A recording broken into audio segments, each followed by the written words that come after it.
हाल ही में हुए लोकसभा चुनाव के बाद उपचुनाव में बीजेपी को बड़ी करारी हार मिली है। 13 सीटों में से 10 सीटें इंडिया गठबंधन को चली गई और 1 सीटें निर्दलीय को मिली और सिर्फ बीजेपी जो है 2 सीटें जीतने में कामयाब रही। अब सबसे बड़ा सवाल कि क्या इंडिया गठबंधन दिन प्रतिदिन बहुत मजबूत होता चला जा रहा है या फिर प्रधानमंत्री मोदी का जो युग है वो 10 वर्ष के बाद अब समाप्ति की ओर हो चला है, या फिर कहें कि प्रधानमंत्री मोदी की अब कोई भी गारंटी नहीं चलने वाली है। जिस प्रकार से जब राहुल गांधी नेता प्रतिपक्ष बने और उसको संसद में जब प्रधानमंत्री ने बालक बुद्धि बोल के जब संबोधित किया तो कहीं न कहीं देश के लिए, किसी नेता प्रतिपक्ष के लिए ये बात थोड़ी अपमानजनक थी। और अक्सर ये देखा गया है कि कैसे 2024 के चुनाव के साथ इंडिया गठबंधन, खास तौर पे कांग्रेस, बड़े जोरों शोरों से राहुल गांधी ने मोर्चा संभाला, बेरोजगारी की, महंगाई की और सबसे बड़ा मुद्दा जो अग्निवीर का हो चला है उसको लेके उन्होंने बखूबी पूरे देश में चुनाव को लेके लड़ा। और एक सबसे बड़ा सवाल कि जो बात बीजेपी जिस किले को भेद नहीं पाई संविधान बचाने के, उसको लेके कांग्रेस की तरफ से राहुल गांधी ने जोरों शोरों में और यूपी में अखिलेश यादव ने, इंडिया गठबंधन मिलके कहीं न कहीं बीजेपी के साथ वो कर गए कि जिसने कभी भी नहीं सोचा था। क्योंकि अगर एक्सपर्ट की हम माने तो उत्तर प्रदेश में इंडिया गठबंधन खासतौर पे कभी सोचा ही नहीं था कि उसको 43 सीटें जीतने में कामयाबी मिलेगी। क्योंकि जब बात हम वरिष्ठ पत्रकारों की करें, विशेषज्ञों की करें, तो उनका ये मानना था या खुद पार्टी के साइड से बोलना था कि उनका आंकड़ा 30 से 35 जा सकता है। लेकिन जब चुनाव का नतीजा आया तो इंडिया गठबंधन के खाते में 43 सीटें गईं और यही वजह रही कि बीजेपी को बहुमत के आंकड़े से पहुंचने में उत्तर प्रदेश में एक बहुत बड़ा कदम उठाया। लेकिन अब सबसे बड़ा सवाल कि इन राज्यों के, खासतौर पे ये जो उपचुनाव हुए थे 7 राज्यों में हुए थे, जिसमें अगर एक तरीके से देखा जाए तो बीजेपी वो सीट भी हार गई, खासतौर पे बद्रीनाथ की सीट। क्योंकि अभी तक ये देखा जा रहा था कि बीजेपी सबसे ज्यादा लाइमलाइट में जो थी वो अयोध्या, फैजाबाद की सीट को लेके थी, जहां पे अवधेश प्रसाद वहां से सांसद बने थे। लेकिन वहीं पे अब बीजेपी बद्रीनाथ भी हार गई। तो क्या हिंदू मुस्लिम की राजनीति करने वाली बीजेपी, अब भगवान ने भी बताना शुरू कर दिया है कि दरअसल बीजेपी से भगवान भी अब नाराज हो गए हैं। और ऐसे ये कयास लगाए जा रहे हैं कि बद्रीनाथ वो इलाका जहां पे 97% हिंदुओं की आबादी है, तो यहाँ पे ये बिल्कुल भी कह नहीं सकते कि खास तौर पे मुस्लिम मत ज़्यादा होने की वजह से बीजेपी को वहाँ पे ये सीट हारने में कहीं ना कहीं कांग्रेस को यहाँ फ़ायदा मिल गया। लेकिन सबसे बड़ा सवाल, अगर बात हम उत्तर प्रदेश की करें जहाँ पे अभी उपचुनाव होना बाकी है और यहाँ पे तकरीबन 10 सीटें रही हैं और इस 10 सीटें में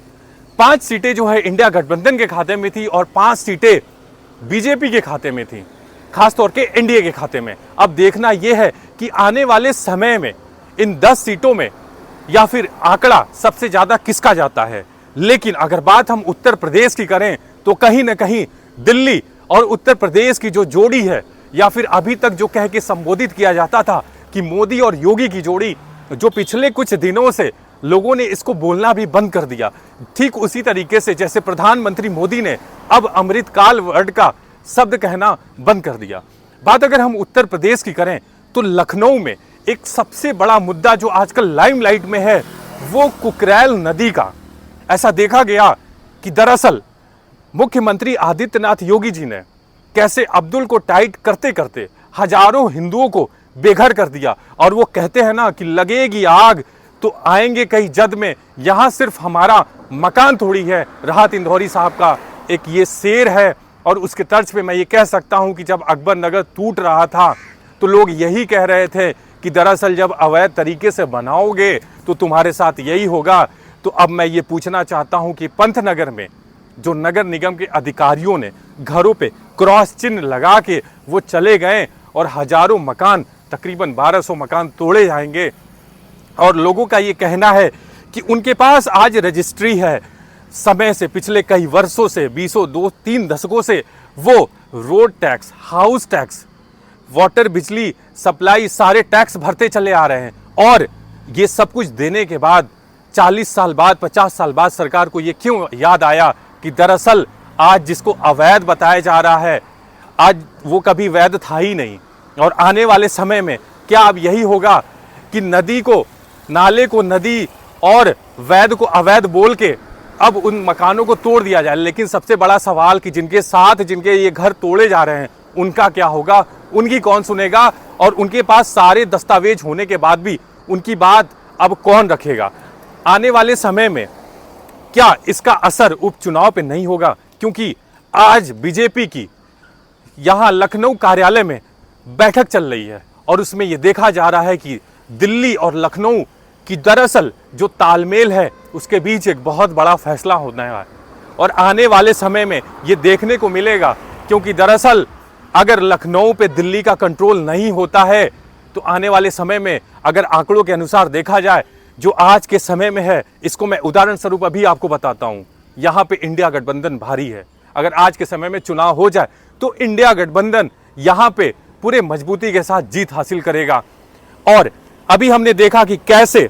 बीजेपी के ही विधायक रमेश चंद्र मिश्रा ने, बदलापुर के विधायक, उन्होंने दरअसल बताया कि आने वाले समय में या फिर आज की स्थिति में बीजेपी की अंदरूनी हालत यूपी में बहुत खराब है, और अगर दिल्ली से कंट्रोल नहीं हुआ या फिर कोई भी एक्शन नहीं लिया गया तो आने वाले समय में हम ये चुनाव 27 का नहीं जीत पाएंगे और उपचुनाव में भी हो सकता है हमें करारी हार का सामना करना पड़े। और ऐसे में ये कह सकते हैं कि जिस तरीके से उत्तर प्रदेश की सरकार चल रही है, आने वाले समय में दिल्ली ने इस पर कंट्रोल नहीं किया तो हो सकता है आगे इसका खामियाजा या फिर तीसरी बार हैट्रिक करने में उसको समस्याएं बढ़ जाएं और समाजवादी या फिर कांग्रेस का जो गठबंधन है वो यूपी में 27 में एक बार सफलपूर्वक अपनी सरकार बनाने में सक्षम हो। आज के लिए इतना ही। हमारे चैनल को लाइक और सब्सक्राइब करिए। आप सभी का बहुत धन्यवाद।